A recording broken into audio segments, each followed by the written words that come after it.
Hi guys, welcome to Partners and Crime. I'm Roger and this is... Did you forget my name? and this is Poppy. We are so pleased to be starting this new podcast with you. It's been something we've wanted to do for a while now, and I've dragged Roger in to give a different perspective. We'll be talking all things true crime whilst giving our 2 cents into the case. True crime is basically the only thing I listen to and watch, but Roger isn't actually that keen on. Not massively, no. I like human psychology and what people do. I find all that kind of stuff very interesting. Yeah. But I'm not always too keen on hearing, and then someone stabbed this person and then they fell over and died and blood was everywhere. It's quite intense. Yeah, it can be quite intense. Whereas if you're like me, it's probably completely desensitized to it, or you just find it like very interesting and very fascinating. We're going to be coming at you weekly on Mondays. That's the plan. Hopefully. Fingers crossed. Might be a bit ambitious, but we'll see. We are here with a new current case, which some of you may know about if you're from the UK. If you haven't guessed it, that's where we're from. But I didn't know the story until I was actually looking into a different case. So I don't think it's been very kind of publicised on the news. Okay. Not that I actually watch the news that often because it depresses me, ironically. But you might have heard of it, which you might find out as we go because you actually watch the news. Well, so I'm more inclined to, yes. Yeah. The case is still currently on trial. It's still got a couple of weeks left, I believe. So we haven't actually got an outcome of the case. So it's kind of still up for debate. Because the difference with... What, as in the crime that's been committed is up for debate? Or... Yeah, I mean, we'll see as we go, but I don't want to say too much too soon. Yeah. But there's a massive difference between like American cases and UK cases. And, you know, we have like basically full access in like American courts. Like they're all like videoed and like everyone is giving out an interview like left, right and centre. Like they don't hold back over there, do they? No. Whereas like here we're like way more reserved. We don't have cameras in the court system hardly ever. Well, I don't think ever. You only ever have people doing the little drawings. The drawings that you see on the news sometimes. Yeah, which are always really... I kind of like... Because we used to do a bit of art, didn't we? But I could never draw that well. But I always thought that was quite a cool job because you got to hear all the goss. But you're kind of just there just to draw some pictures. Some folk. I think the courts are publicly open though, aren't they? I think you can go and visit, in the UK. You can go and watch a court case if you wanted to. Yeah, but you can't film it. Yeah. No, that's it. So we could have gone to it, but yeah, we don't know the outcome of it yet. But that's something we can just debate about. We can, talk about it in the comments, and we can see where we go and where we think. And then, if you guys want, we can always do an update of it when we do know the outcome. Especially if it's like a shocking outcome. Okay, yeah. So we'll see. Mm-hmm. But yeah, so for a little teaser, this is fairly similar to a case in America with a girl called Brooke Richardson. Have you heard of her? No idea. Okay, some true crime people out there might recognise the name, and you'll totally get it once we get into the story. Okay. It's probably a case we'll cover at some point anyway, because it's quite an interesting one. Okay, so should we get started? I guess so, yeah. You say it was similar to Brooke Richardson. It's similar. Similar. Right. There's similar. It's not. It's not. No, this is a case in America. It's completely separate. It's not. It's just got a similar kind of theme. Yeah. Okay. Okay, so let's get started. So, around 9 p.m. on the 23rd of March in 2019. Okay, so 4 years ago. In a small town called Ross-on-Wye, which I didn't actually Google if that's how you say it. Wales. Herefordshire. Ross-on-Wye in Herefordshire in England.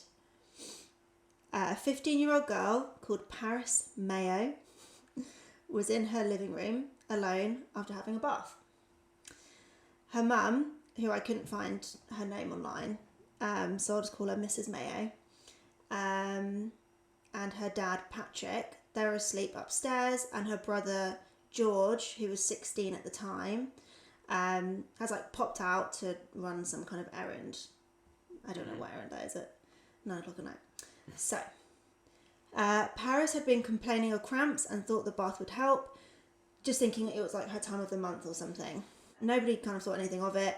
She was sitting in her living room by herself when another painful cramp started. She stood up and felt a sharp pain, put her head in her arms, which I don't know what that means, and heard something make a noise. Something hit the floor. Paris looked down and there was a 7-pound, 12-ounce baby boy at her feet. What? She birthed? She had a baby in that. Okay. I don't know. It happens. You hear of these. Yeah, I don't really. Madness. Okay. That's how it was described, I guess. And he just kind of fell out, basically. Okay. So what happens next is the account given by Paris. This is all alleged and may or may not be true. After she saw her baby on the floor, she said, I quote, I saw his umbilical cord was around his throat. He wasn't crying, making any noise. He wasn't moving. He wasn't like a normal baby colour. He had blood coming out of his mouth, and I was like, oh no. Isn't a newborn baby's often covered in muck? Yeah, but... It's a bit difficult to tell now, but... Which part of it? Well, blood coming out of its mouth, whether it's like baby blood or just like your own blood. Well, I think coming out of his mouth, that's... I suppose stuff it's difficult because we haven't had a baby, but... No. Sometimes you do have to clear their throat of stuff. Right. Like they have to have like a suction thing. They just quickly suction, and then the baby usually starts crying. That's my very vague knowledge of babies. So Paris remembered her dad had left some cotton wool buds on the side because he had an ear infection. So she used them to help clean up the blood in and around the baby's mouth. She said, I knew I couldn't help him, knew he wasn't going to come back alive. So I just wiped all his blood up and left it, the cotton wool, in his mouth so it would absorb all the blood. She continues, I was just that exhausted and tired. That's when I got back up, went to the kitchen, and that's when I got the bag to put him in, like a black bag. I don't know why, I just wanted it all to be over with. I didn't pick him up and just chuck him in there because that's horrible. I opened it up and put it on the floor so he wouldn't fall in or hurt himself. I picked him up and I cuddled him goodbye. He still wasn't doing anything. I kissed him on his forehead, gently placed him in there, and put the placenta in next to him. I tied the bag. I picked it up from the bottom where he was, walked by the front door and put the bag there. I knew my mum was going to see it there. I left it there to find, on purpose. So a lot to kind of unpack there. That's horrible. I mean, I don't know. People do strange things in difficult circumstance, but... And what you remember, she's 15. Yeah, right, so it's could be quite sort of... So... Well, not embarrassing, but like... What's the word? I don't know. Well, I suppose embarrassing, yeah. I mean, she might not want friends to find out or whatever. Find out what, exactly? Well, she's had a baby. Yeah. And again, it's quite a young age to have a baby. I mean... It's a very young age to have a baby. I don't know if it's more common to have complications at a younger age. Do you know what? I'm not entirely sure of that. But yeah, okay, we'll carry on. So afterwards, she told her brother not to come into the living room as she had bled in there and was going to clean it up in the morning. George, her brother, didn't want to know or ask any more questions about that. He kind of thought it was a girl's thing, yuck, don't want to know. How old was he? 16? He's 16. Yeah, she's 15. So yeah, it was like, no, not going in there. Yeah. Can understand that at 16. Yeah. So she then went straight to bed and fell asleep. Okay, so the next morning, around 8:30 a.m, Paris messaged her brother to take the bag of rubbish out when he goes outside. She was sick the night before, which is why it was there in the first place. And obviously this is the bag with the baby in. Her brother went over to the bag and lifted it, shocked that it was unusually heavy. He looked down at where the bag was sat and saw streaks of blood on the floor. George's mum, Mrs. Mayo, who was in the same room, witnessed this happening and immediately opened the bag, only to discover the fragile body of a deceased newborn baby. Mrs. Mayo was described as completely hysterical, as you can imagine. Like, I don't even know what I would do at that point if I saw... I just don't think I'd think it was real. I suppose if you didn't know anything about it, yeah. If the girl she didn't realise she was pregnant, right? We'll go into that a bit more. Okay. I don't know. Well, but if the parent didn't know as well, I don't know. That's still... Absolutely wild. So Paris, who was now downstairs, is also crying and upset. Whilst George felt like he was in limbo and didn't know what to do and sat next to his dad in silence. Her dad then asked, like, what happened? You know, what's going on here? And George explained, and the dad was just speechless and could only shake his head. After a short while, Patrick, the dad, insisted the baby needed a name out of respect.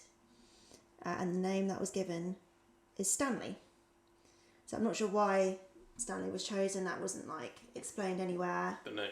The name for the baby is Stanley, yeah. I don't know if that's got any significance to the family or to the dad. So from now on, I'll be referring to the baby as Stanley or baby Stanley. Okay. So Mrs. Mayo called the police, and Paris and Stanley, the baby, was sent to the Hereford County Hospital, where they were met with West Midlands Police Detective David Thomas. He was there to take Paris' story and to make notes on any interactions between family and hospital staff. He recalled a conversation between Paris and the consultant paediatrician, Dr. Tom Dawson. She said, this is kind of in note form, so it's a bit like, what is it, like short form? Is that what it's called? Didn't know what family would think, didn't know what to do, but wanted to hide it from mum, put it in a bag. Paris was adamant that she had no idea about the pregnancy. It was a complete surprise. She described that she was experiencing light periods on the build-up to the birth and all her clothes still fit. So being pregnant just didn't cross her mind. Which I can understand. That's kind of like the telltale signs, isn't it? Like, you lose your period and you get a big belly. Well, that's kind of... But phantom... Is that what you call it? Phantom pregnancies? It does happen, doesn't it? People do become pregnant and don't really show and do and do give birth to a baby. Yeah, like that's when you hear of people having babies when they think they're going to the toilet and then a baby. There's a baby in the toilet. Which is wild. I can't even imagine. So George had noticed that she'd put on a bit of weight, but nothing close to kind of a full-term pregnancy belly. However, after conversations between Paris and Dr. Dawson, he claimed Paris had been in denial of her pregnancy, which is why it is not clear whether she knew about it or not. Does that make sense? Like, she was personally in denial, yeah. She didn't necessarily believe that it was the so case. she still could have known she was pregnant, but she had been in so much denial that maybe she was adamant that she wasn't. Right, sort of convinced herself. Yeah, convinced herself that she wasn't. So that's why he's saying, like, it's just not clear whether she did know or not. After being assessed, Paris was arrested in connection with the death of baby Stanley. She was interviewed extensively and released on bail whilst the police investigated what happened. So now we're skipping ahead a bit. So, like I said, because it's still in trial at the moment. In the UK, they don't give out a lot of information of, like, what's being said necessarily in trial, and, you know, they don't give much away until it's kind of over with, completed, and then more info comes out. So I don't know anything about kind of the nitty-gritty of the investigation and stuff, so we're skipping ahead a bit. So it's now 2022. Okay, from 2019. Yeah. Yeah. So 3 years after the death of Stanley, Paris was charged with the murder of Stanley and appeared in court to give her plea. She pleaded not guilty, and therefore a trial was set for the following year, and Paris continued to be out on bail until the trial. So finally, this year, May 2023, and obviously it's June 2023. Yeah. So the trial has started 4 years after Stanley's death. Paris is now 19, and in the trial, conversations with the police officers and doctors have been reread to the jury, and the story, according to Paris, is read out for the first time. Jonas Hankin is the prosecutor against Paris Mayo. So the jury heard the police explain some of the injuries baby Stanley had experienced. There were skull fractures, possibly caused by Mayo's foot on his head. She then stuffed 5 pieces of cotton wool into his mouth, 2 of which were found deep in his throat. During an interrogation, Paris was asked about the cotton balls. She claimed she was, quote, panicking because he had all this blood coming out of his mouth and started cleaning it up. Mayo said, "My whole finger never went into his mouth. I could have been a bit rough or something. They could have gone down his throat like that." So she's almost not denying it. She's saying that she did do it, right? She's saying it could have happened. Not with that kind of force, I guess. Yeah, she's saying it could have happened, but I guess not on purpose, possibly. Paris continues to deny that her baby was alive when he was born. Dr. Thomas explained on the stand the notes he made during their interactions. Paris explained she had the baby downstairs. She didn't know, it just came out. It came out and banged head. Like I said, this is like short form. This is from his notes. Removed umbilical cord from neck to see if it would start breathing. Baby made no noise, waiting for him to make a noise, but it didn't. Was pressing his heart to see if it would help. Didn't know what to do. I was reeling. Pressing his heart? Right. To see if it, I guess maybe like... Yeah, like chest compression. Yeah. Didn't know what to do. I was reeling. Oozing from mouth, cotton wool in mouth to stop. She reportedly added, in back room by kitchen, couldn't feel pulse when unwrapped cord. Crying after, and I went to bed. Now, I didn't quite understand what, from that quote, crying after, and I went to bed. I don't know if she means that she was crying. That's what I would assume. Considering she was saying he didn't make a sound, basically. Given her account of it, I would assume that she was crying, and then she went to bed. That's it. It seems... Yeah, I can't imagine she means the baby. So yeah, still just sticking to her story, basically. However, Stanley was also examined by the consultant paediatrician, and it turns out there were some conflicting findings to Paris's side of things. It was found that Stanley, who was full term and lived at least 2 hours after birth, may have suffered a significant crush injury to his head from opposite sides, for example, beneath her foot. There is definite evidence of at least 2 impacts to the head or a crush injury to the side of his head against or between 2 hard, unyielding surfaces, like the floor. Yeah, and her foot. Yeah, horrible. And following a post-mortem examination, also concluded the child had classic signs of a live birth. So no struggles, no, conflicting things. He was just born with evidence of air in its lungs. Obviously, I wouldn't be referring to him as an it. Yeah. That's just the quotes. I would refer to him as him. But despite Mayo claiming to police that once born, her son didn't move, didn't cry, he didn't breathe. Jurors also heard Stanley had air in his gut, likely from crying. So, yeah. What do we think? Well, I mean, it sounds awfully like that she might have stomped on his head, like he came out, like that. and then she stomped on his head, or hit him with something. I don't know. I mean, a baby's skull there is soft, right? Very soft. I don't know if that's just. But I guess that's the just, top. That must, when yeah, it's not. you're right. The 4 plates aren't. Formed together, are yeah, they? Right.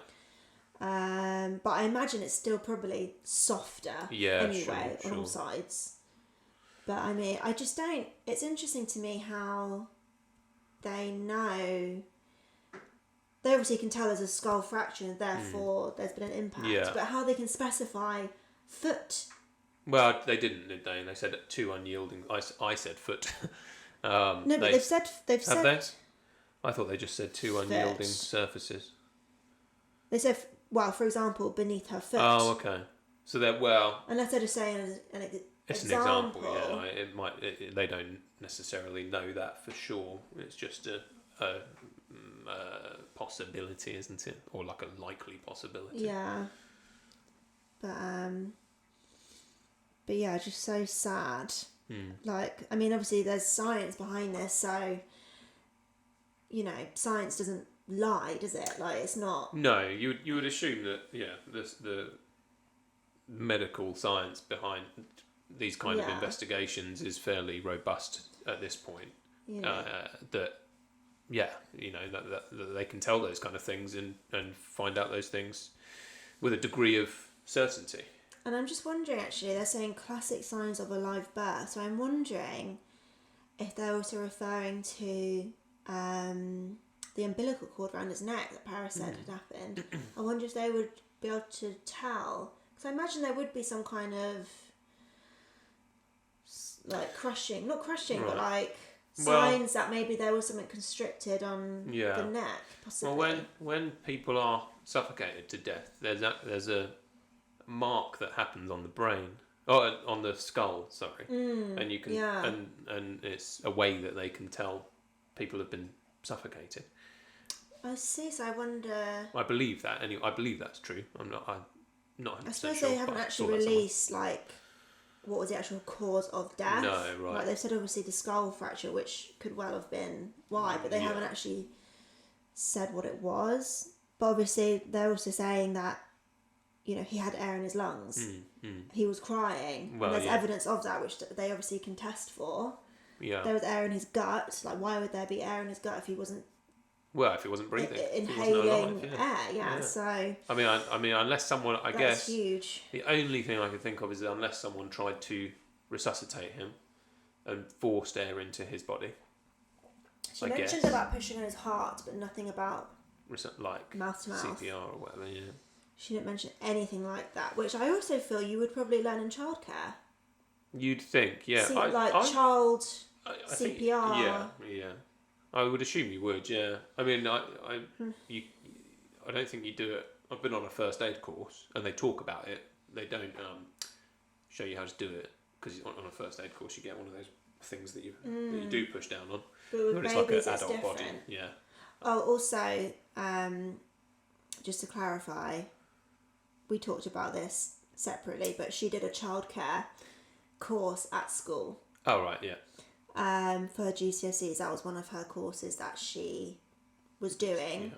Therefore, that's why it's also very conflicting as to how she didn't know certain things, like how she was pregnant. Like there must have been kind of symptoms for that and things like that. But right, we'll carry on.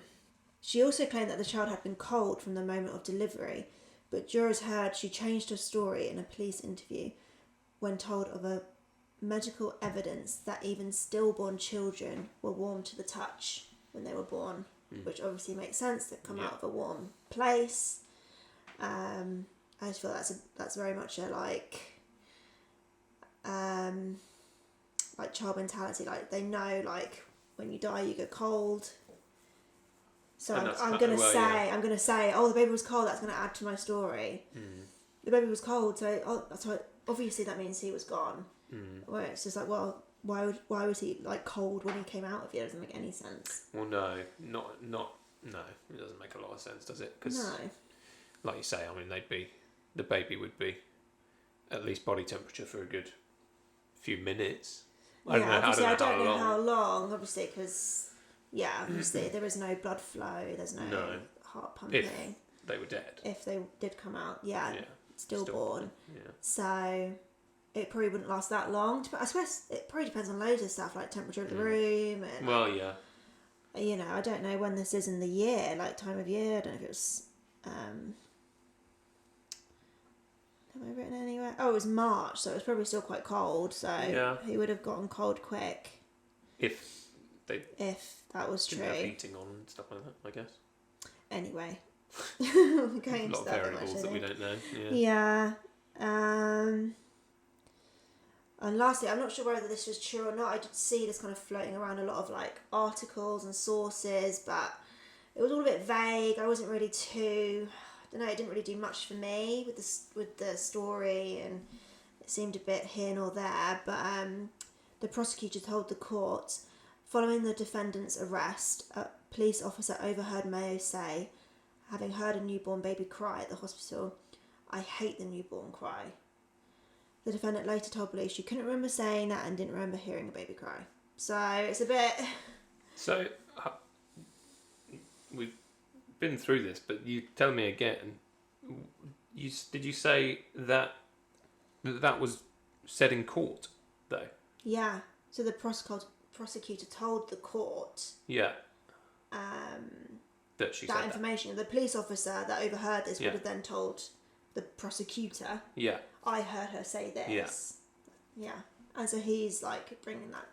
So it's obviously admissible. Is that the right word? In court, like they're allowing it to be part of the court case. So I'm assuming he would have made a note of it in his notebook, but obviously. But did he? But he told the jury, right?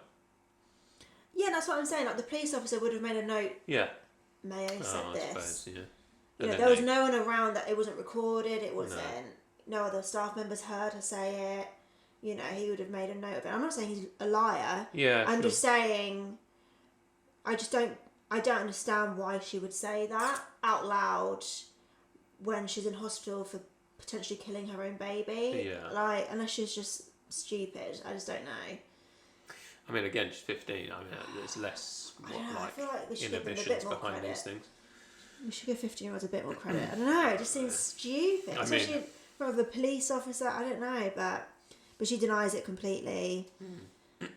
I mean, because she kind of been in a bit of a state of not like delirium, obviously, but like she was very upset. Her baby had been found or whatever. I don't know, but. So moving on, it was now time for Paris's barrister, Bernard Richmond, to start creating the defence narrative. There isn't a lot of information still about this, like I said earlier. The trial is still ongoing and they don't give out a lot of information in the UK as trials are still going on. They like to kind of keep it as private as they can for various reasons, which I totally understand, but... So I've just got kind of like snippets of the conversations that I had in there. Mm-hmm. Okay. So he starts cross-examining George Mayo, the brother. Richmond asks a lot of questions regarding their dad, Patrick Mayo. It feels kind of like he's insinuating a possible abusive home situation, which could be why Paris felt like she couldn't mention the pregnancy to her parents. You'll see what I mean kind of as we go through the transcript. There's quite a lot of like quotes of what they've said and stuff like that. And just quickly, I need to mention, I didn't really say earlier, but the dad, Patrick Mayo, he was really ill at the time this was all going on. He had been ill for like months, maybe years before this. He had like heart problems, kidney failure, diabetes. And like he was on like dialysis, which he had at home, which like his wife, the mum, helped with whilst at home. And he died 10 days after the incident with baby Stanley. So you can only imagine like the toll that took on him. That traumatic experience, even if, I don't know, obviously didn't have anything to do with it, but in a sense of like just witnessing it. Well, yeah, it being would that have just close been to you would have been very traumatic. Yeah, absolutely. So it happened to your daughter. I imagine it was just really traumatizing, and it could have just tipped him over the edge a bit with his health, and just and that was it. Unfortunately, he died. So he's not going to be on the stand. He's not going to be asked any questions. He's not there to comment on anything that's said. So back to the trial. Richmond asked George, he was not an easy person, was he, in regards to the dad? To which George replied, no. The barrister then asked, one of the things he was very controlling. George replied, he could be at times. He was fair but old-fashioned. Richmond then asked, I know it is very hard to speak ill of your dad, but as he became more ill, he became more frustrated and his temper became shorter. Although not someone who used his fists, he could be horribly cruel with words and with his attitude. George replied, he could, yes. Richmond asked if there was pressure on himself and Paris to help as much as he could around the house while the mother was caring for their father. George replied, yes. Richmond then asked about an occasion when Paris had been needed to help out with the dialysis, but Paris couldn't deal with it. And he, her father, told her she was useless and wasn't his daughter anymore. George replied, I don't remember. He agreed with Richmond's words that treading on eggshells around their father damaged his and his sister's mental health. So that's quite a big thing, isn't it? I can only imagine. I mean, your father, obviously we don't know how ill he was. I assume quite ill anyway. Right, sounds it. You know, not necessarily kind of like on death's door, but... I mean, it must be very difficult It would be a to difficult have to house. sort of like look after, to care for someone. It's hard work, isn't it? It's not an easy thing to be doing. Yeah. And I don't really know what entails of helping out with the dialysis. I don't know what that really means. I know that like is it where their like blood's flushed through something? I don't know. Is that what it is? No, I'm not sure. I think you might be right. Yeah, because their kidneys don't work, and your kidneys flush out poison and crap and all that kind of stuff, don't they? So that means getting linked up to something. Yeah, I think it does. Yeah. God knows. So that it probably would have been quite difficult around the household for everyone involved. In the immediate aftermath of the discovery of Mayo's lifeless newborn in a bin bag, George agreed his mother was hysterical and his sister was crying and upset. Meanwhile, George was in limbo. He didn't know what to do. He sat there with his dad and just sat in silence. The only thing he said was he asked me what was going on. I told him and he didn't say anything, just nodded his head. Richmond asked, he sat there, stony-faced, emotionless. Yes, replied George, adding, so was I. So do you see what I mean, where he's kind of trying to throw this angle in of, she couldn't have told him she was pregnant. She couldn't have even asked for help when he was born and not breathing, you know, allegedly, whatever. Because of the family dynamic in the home, like there was no way she could have or felt like she could have gone to them. Yeah. Because, she was useless according to him. And I find one thing I find interesting actually is that the paediatricians were saying that potentially the baby was crying at a certain point. If the mother and father were there at the house, all right, they might have been upstairs asleep, so maybe they would have passed it off. If they did hear it, like just because they were asleep, they didn't hear it, or maybe they did hear it. I don't know. I mean, we don't know we'll never know the exact scenario that occurred. I mean, we'll learn more, I assume, once the trials are done. I imagine there'll be a documentary about it, documentary everything. But what I kind of took from that, which I mean, we're practically at the end now, so I suppose we can throw out our theories, is that he was born. Yeah. I don't kind of deny maybe it was a quick birth. Maybe he did almost kind of pop out, whether she knew she was pregnant or not. I mean, again, you've only got her word for it, though, haven't That's you? it. I don't know if there's tests where you can tell how long someone was giving birth for. I don't. Nowadays, I have absolutely no idea. But I mean, obviously, when you think of timeline, her brother popped out at 9. Yeah. I think I read somewhere he was gone for a couple of hours. Okay. Maybe back by like midnight latest, obviously. Yeah. Don't know for sure. I mean, to have a baby in that time, for him to come back, she's cleared up everything, told him, oh, don't go in there, there's blood in there. He's like, ew, gross. Yeah. Okay, I won't. Girl stuff.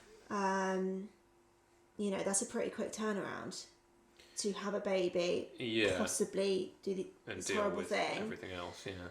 You know, stuff like that. So fine, we'll say she had the baby quickly. He was alive and breathing. Yeah. He started crying loudly.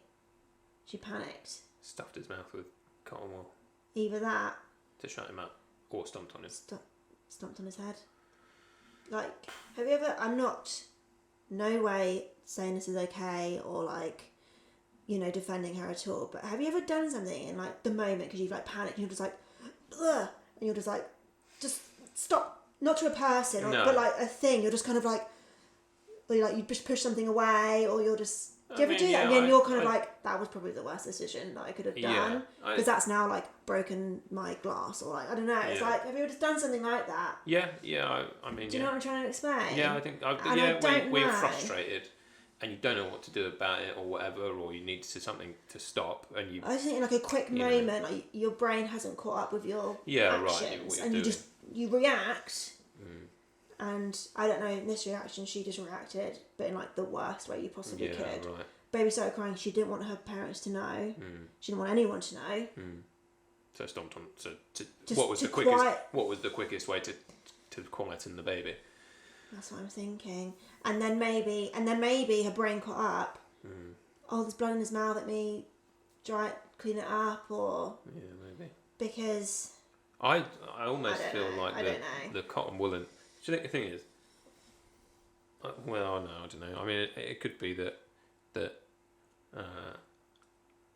she gives birth, the baby falls onto the floor, hits its head. Arguably, it's only falling 3 feet, 2.5 feet. That's quite a lot for a baby. I bet that's probably an argument they bring up in court is the hitting of. Yeah, for the defendant? I bet that is. Yeah. I wouldn't be surprised. There's like a possibility that. But they're saying though it's pressure. There's a pressure on both sides. It's not. Yeah. So yeah, I mean, baby's born, comes out, starts crying. I think it could either be that she puts the cotton wool in the baby's mouth because it's crying. Maybe. To quieten the baby, to muffle the cries. Maybe, that's true. Oh, that would kind of make sense how it got in his throat. He breathed. Yeah, it could have breathed it in because if if she's truthful and didn't poke the cotton wool into his mouth and he's wailing and the baby's really going for it, then, you know, it wouldn't be difficult to breathe in a bit of cotton wool. Yeah. And then what? Yeah, and then still maybe the baby still wasn't quiet, and that was when she stomped on its head. Oof. I don't know. So horrible to even think about. Just one of the things quickly, I didn't mention the story. I didn't see it kind of written everywhere. It was only kind of in a few places, but apparently she had actually told the father of the baby that she was pregnant. What's the sources for that? I don't know. Is it I'm word not sure. Word of hearsay, word of mouth? I can't remember off the top of my head. I just didn't think to mention it. It just, because like I say, it wasn't consistent. Right. With a lot of the sources, but from what it said that he just like completely rejected her, rejected the baby. You know, he was having none of it. So, you know, that might have then kind of spiraled her denial. Yeah. You know, downward spiral, like, no, I'm not pregnant, this isn't happening, everything's normal, I'm going to carry on with my life as a 15-year-old, you know, carefree, woohoo, until till till March. Well, yeah, right. I mean, it's not necessarily in defence of her, I suppose, but at the same time, being 15, getting pregnant, Yeah. is one huge thing in itself, a hugely Yeah. like difficult thing to have to kind of try and deal with. Yeah. But then also being rejected by the father of the baby when you tell them Yeah. would be a very hard thing to have to deal with. A lot of difficult, conflicting emotions and all kinds of stuff. Yeah, because I wonder if it would be different if he hadn't. I would assume so. Became a Came team. together. Yeah. Let's tell our family or whatever. I would assume it would have turned out Possibly. differently, maybe. Possibly. Because you got to think that physical baby, the baby itself, is a symbol of the rejection that she might have faced against this boy, and that itself is again the baby just being born is an emotional trauma that she would have had to have gone through. Yeah. And then inflicts, like you said earlier, has a reaction of the sort of body almost before she then actually realises what she's sort of done, potentially, unless she's just some kind of cold-hearted killer. I don't know. But well, it's difficult to say, isn't it? She was only 15 when that happened, so you know, if she's got a history of killing things, that it might happens. That's yeah, what it does. happens. Yeah, You know, if you're going to be a psychopath, you kill things at a young age. That's one of the things. yeah. But I mean, it's annoying because, you know, there wasn't a lot of information into her as a person. You know, usually see like, oh, she was kind and whatever, or she was horrible. Right. But there's just like zero information that actually goes into like who she is as a person. Like I say, more will come out. It's just a matter of time. But I was looking last minute today just to see if any new updates. Literally none, which is so annoying. But I think we're about 4 weeks into the trial, so another couple of weeks, the outcome will, you know, come, whatever it may be. What do you think it will be? I think there's every possibility that she'd come out of it either not guilty due to the baby fall, like, you know, if the defence is good, you never know, or that she was under some kind of, you know, mental health episode and not of full do you think? Not of full capacity. I mean, she's 15. It's nuts. That's not that's not a mental health thing. That's just her age. No. Yeah. Combined with all of these other potential things, like her father being abusive, potentially. Well, I wouldn't say he was actually abusive. Well, no. Just... Potentially, that's what, like you said, Yeah. that's what the barrister was kind of trying to insinuate, or at least that's what you believed anyway. So, what do they call it when you commit a crime, but you sort of manslaughter? No, you don't get off of the crime, but you go to a mental health facility instead. Oh no, she's way off that. She's never gonna get that. Right. What's that called though? Way in hell. Insanity. Oh, that's right. No. Thing, plea or whatever. No, she does not meet that criteria whatsoever. No. You have to be like off your rocker to get that. Right. You have to like not know what is going on, why you even did it. Like, could you claim? Where she concealed the body, stuff like that. So she knew that she had done wrong because she concealed the body. Oh, I suppose, yeah. So that does not show insanity. No. And I don't.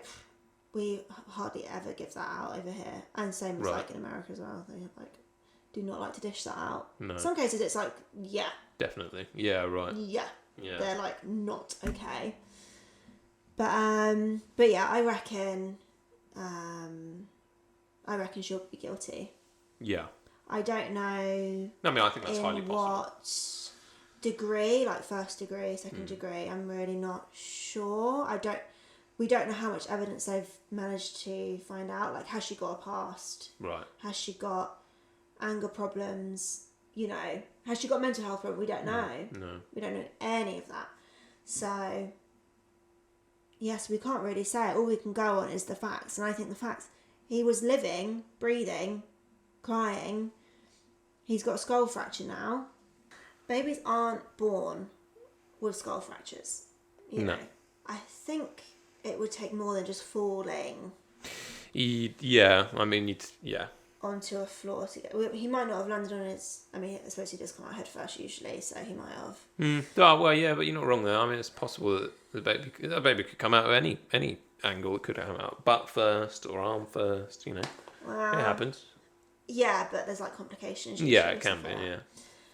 Butt first. Butt first. I came out hand first. Like Superman. Yeah, I think so. That's what I was told, but I can't. I might be wrong. Cute. That's very sweet. But so let us know if you want us to give you an update on the outcome of it. Maybe in a few months' time, once we get some more information on it, so it's, make it a bit more of a substantial video rather than a she's going to whatever. We don't know. But let us know what you think. Did you enjoy the first episode? Yeah. Are you traumatised? Slightly, to be honest. I didn't really intend on starting it with a baby dying. That's quite dark. And sad. And recent. I don't know. It's all I wanted to do a recent case because, I don't know, I just quite like the idea of that. I was not intending it to be a poor little baby dying. But that's just the world we live in. It's becoming more and more and more common, especially like because of COVID and over COVID and stuff like that, It's more common. It's more common today than it is. It got bumped up. Right. Well, family domestics all got bumped up. Well, yeah, of course, Yeah, loads because like Child Protective Services couldn't go and see them as much and all that rubbish. So, Jesus. Yeah, no, it makes it's just a on bit the of rise, sense. like familicides. I don't know if I'm saying that right. They're on the rise. It is a dark world we live in. Very dark. My friend. But like and comment. Yes, subscribe. Please. Yeah. We're new. We need help. We do. Let us know what you think. Give us some constructive feedback, as this is our first go doing it. And that's it, I think. Have you got anything else to add? I don't think so. No. Great. Okay. Great. Good input. Thank you for watching, and tune in next time. Bye. Oh, good wave.